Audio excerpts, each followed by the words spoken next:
A title card explains that the film is set during the American Civil War in 1863. A 12-year-old girl, Amy, Oona Laurence, wanders through the woods collecting mushrooms. The war is happening in the far distance, off-screen. Faint sounds of cannon blasts can be heard. She stumbles upon John McBurney, Colin Farrell, a gravely wounded Irish corporal of the Union Army. He has a severe leg injury. He is bleeding out heavily through his wound. She explains she is a student at the Miss Martha Farnsworth Seminary for Young Ladies. Most of the teachers and students have left, and the slaves have run away during the war. Only 5 students, a teacher, and the headmistress remain at the school. McBurney convinces Amy to bring him to her school to have his wounds taken care of. He loses consciousness as Amy escorts him to her school. Miss Martha Farnsworth, Nicole Kidman, the headmistress of the school, reluctantly agrees to take the unconscious soldier in until he has built up his health. They keep him locked in their music room. Miss Martha and Miss Edwina, Kirsten Dunst, the teacher, clean him and tend to his injured leg. Martha stitches his leg to close the large wound. It becomes clear that the women at the school have been secluded from the outside world. Many of the girls are cautious, yet intrigued, by the presence of an enemy soldier.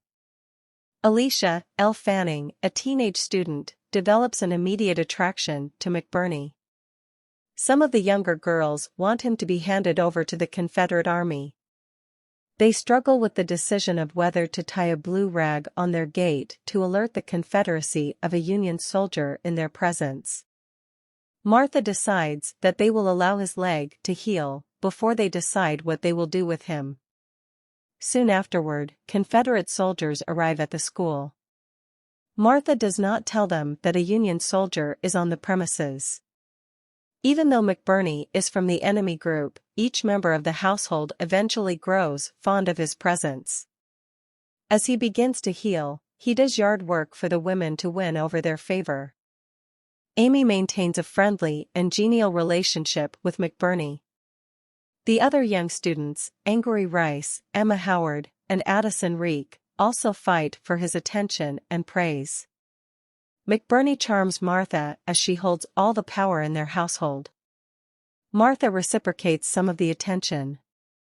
She invites him to share some brandy at night. He explains that as an Irish soldier, he joined the Union Army for a cash inducement. Alicia is extremely flirtatious with McBurney. During an evening prayer, she sneaks away to kiss McBurney as he sleeps. McBurney makes several attempts to charm Edwina. She is a repressed woman and incredibly uncomfortable with sharing her feelings. He manages to get her to reveal that her greatest wish is to leave the school, where she feels trapped. She is stuck under Martha's power at the school.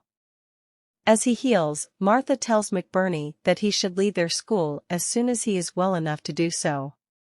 It is insinuated that McBurney does not want to return to the war. He tries to get into the women's good graces and allow him to stay. He senses Edwina's loneliness, seduces her, and tells her that he has fallen in love with her. He manipulates the women to serve his own interests. Much of what he says is all a con in order to stay at the school and continue to receive romantic attention. One night after dinner, he tells Edwina to wait for him in her bedroom. He does not appear, and she hears strange noises. She investigates and finds him in bed with Alicia. McBurney tries to calm Edwina down. In a fit of rage, Edwina pushes him away, and he falls 2 flights of stairs. His injured leg is further damaged. McBurney falls unconscious and is lifted by the women into the kitchen. The young girls are traumatized by the sight of McBurney's injury. Martha orders the girls return to their bedrooms and tells Edwina to bring her the human anatomy book. Martha decides that his leg must be amputated, otherwise they risk further infection or death. McBurney eventually wakes up to find that he has lost his leg. He is devastated and furious. He accuses the women, and especially Martha and Edwina, of punishing him for turning down their advances. He increasingly shows aggression towards the women and terrifies them with his rage. Alicia enters McBurney's locked room. He grabs her hair and threatens her to get him the key to his room. She refuses and tells him she would get into trouble if she gave him the key. He then breaks out and steals Martha's gun. He threatens them and kills Amy's pet turtle. He shoots the chandelier off the ceiling to further frighten them. Edwina finally defies Martha's rule. Despite Martha's orders, Edwina follows McBurney to his room. They have passionate sex. Meanwhile, Martha tries to find a solution for the current situation. McBurney is their prisoner, but now he is almost holding them hostage. Martha convinces the women that killing him is their only option. One of the students suggests serving McBurney some poisonous mushrooms. Excluding Edwina, the group agrees that they will host McBurney at a send-off dinner and kill him using poisonous mushrooms that Amy picked. At the dinner, McBurney apologizes for his actions. He and Edwina are the only ones to help themselves to the mushrooms. The girls stop Edwina before she can take a bite of the poisonous mushrooms. McBurney does not get suspicious and takes several mouthfuls of the mushrooms. He begins to choke and gasp for his breath. Edwina is troubled as the rest of the women are silently unconcerned.